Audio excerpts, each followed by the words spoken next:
Print media থেকে TV media, চলচ্চিত্র মহল থেকে সেন্সর বোর্ড, বরবাদ ঘিরে সর্বত্রই চলছে নীল নকশা।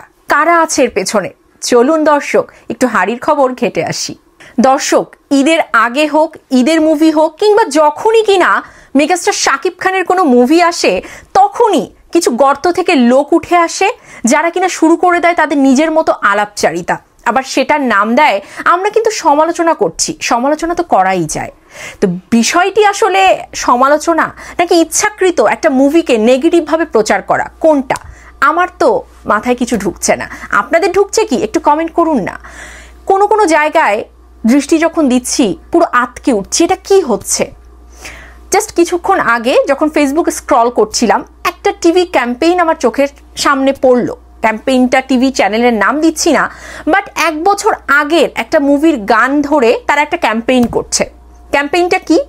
যে ওই রিলসটা যদি সর্বোচ্চ বার আপনি বানান, যারটা সবচেয়ে ভালো হবে, 4 রাত পর্যন্ত তাদেরকে পুরস্কৃত করা হবে নানানভাবে। এরকম টাইপের একটা ক্যাম্পেইন তারা করছে আগাম বছরের একটা গান দিয়ে, সেটা আবার শাকিব খানের মুভিরই একটা গান।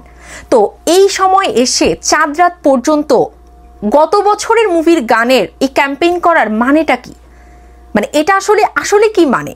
এটা দিয়ে কি প্রকাশ করতে চাইছে সংশ্লিষ্ট যারা আছেন, বা আপনারা ঠিক কাকে পিছনে ফেলতে চাচ্ছেন একটু বলবেন প্লিজ। দর্শক, আপনারা যদি বুঝতে পারেন একটু কমেন্ট সেকশনে ক্লিয়ার করে দেবেন আমাকে। এরপরে নানানভাবে কানাঘুষায় যেটা শুনতে পাচ্ছি হল মালিকদের সাথে, যে এই মুভিটা যদি আপনারা না নেন সর্বোচ্চ হলে, তাহলে নেক্সট মুভিও কিন্তু শাকিব খানের, সেটা কিন্তু পাচ্ছেন না। তখন কিন্তু অনেকটাই ঝামেলা পোহাতে হবে। তো এই যে বিষয়গুলো, এগুলো আসলে কি ক্লিয়ার করছে আমাদের সামনে? আমি তো মনে করছি জলের মতো পরিষ্কার যে কারা এই ইন্ধনগুলো যোগাচ্ছে। এরপর আরেকটি বিষয় যেটা কিনা আরো বেশি আটকে ওঠার মতো, এই মুহূর্তে সেন্সর বোর্ডে যারা আছে, যারা কিনা বরবাদ মুভিটার প্রিভিউ দেখেছে, অনেকের মুখে, নাম ধরছি না, আপনারা সবাই দেখেছেন অলরেডি, অনেকেই নানান রকম ভাবে বরবাদকে নিয়ে কথা বলছে। আমি যতটুকু জানি, ভুল থাকলে আপনারা সংশোধন করে দেবেন, যে যখন কিনা আপনারা একটা মুভি দেখছেন এবং আপনারা দায়িত্বরত অবস্থায় আছেন সেন্সর বোর্ডের মতো একটা বোর্ডে, ওই মুহূর্তে দাঁড়িয়ে আপনি কি ক্যামেরার সামনে বলতে পারেন যে এই মুভিতে কোনো গল্প নেই, ওই মুভিটা অনেকটা এগিয়ে আছে? মানে টোটালি আপনি ক্লিয়ার একটা কনসেপ্ট দিয়ে দিচ্ছেন দর্শককে যে এই মুভিটা ভালো, এই মুভিটা খারাপ, তাই তো? মানে একটা সুন্দর পরিষ্কার মোড়কের আড়ালে আপনি এটা বলে দিলেন। দর্শক কি বোকা, নাকি আপনাদের কথা বুঝতে পারে না, নাকি আপনাদেরকে কারা ইন্ধন দিচ্ছে সেটা বুঝতে পারছে না? তবে আমাদের যারা সিনিয়র মানুষ, তারা কিন্তু খুব কষ্ট আমাদেরকে পেতে দেয়নি, খুব বেগ পেতে দেয়নি, ক্লিয়ার করেও দিয়েছে। তারা কথা বলতে গিয়ে একটু বেশি এক্সাইটমেন্টের চাপে তারা এটাও বলে দিল যে গত বছরের মুভির সাথে এই মুভির কিন্তু একদম যায় না, মানে গত বছরের মুভিটা বেজায় ভালো ছিল।